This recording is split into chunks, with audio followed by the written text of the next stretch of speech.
Ok, donc je vais aller sur Google. Sur Google.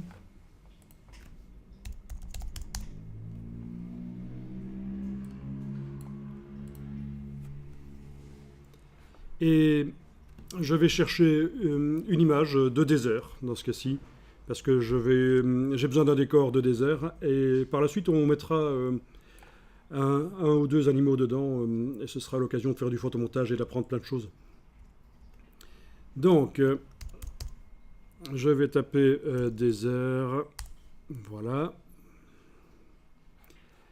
Et si je veux trouver des images que j'ai le droit d'utiliser, ben, il y a deux solutions.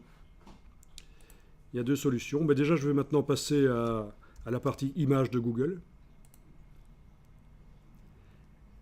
Voilà, plein d'images de désert, mais il y en a certainement plein qui sont sous copyright, que je n'ai pas le droit d'utiliser.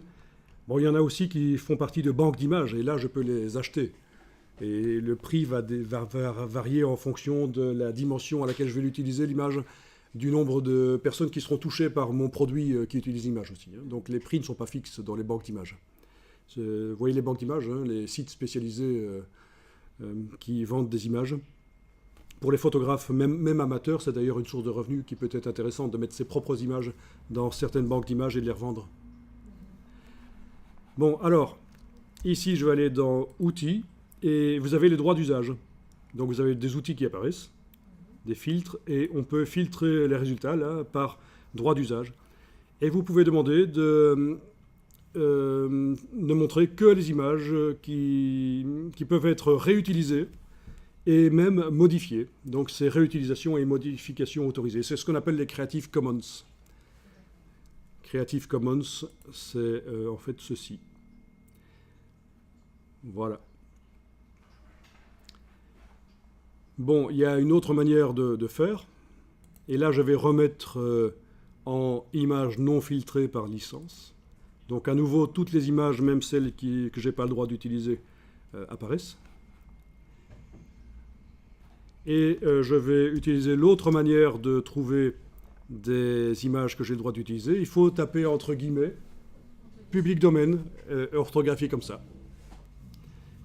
Alors là, Google montre des images du domaine public, c'est-à-dire des images dont les auteurs ont abandonné les droits pour plusieurs cas de figure. Soit dès le départ, l'auteur offre l'image à l'humanité et la déclare dans le domaine public. Tout le monde peut l'utiliser, même à des fins commerciales. Ou alors, à partir d'un certain nombre d'années après la mort de l'auteur, l'image tombe dans le domaine public. Et le nombre d'années varie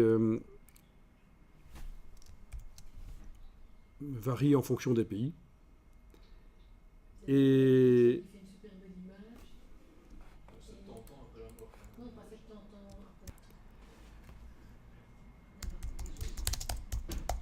Et alors, bizarrement, mais c'est pas bizarre du tout, le nombre d'années augmente régulièrement. Le nombre d'années,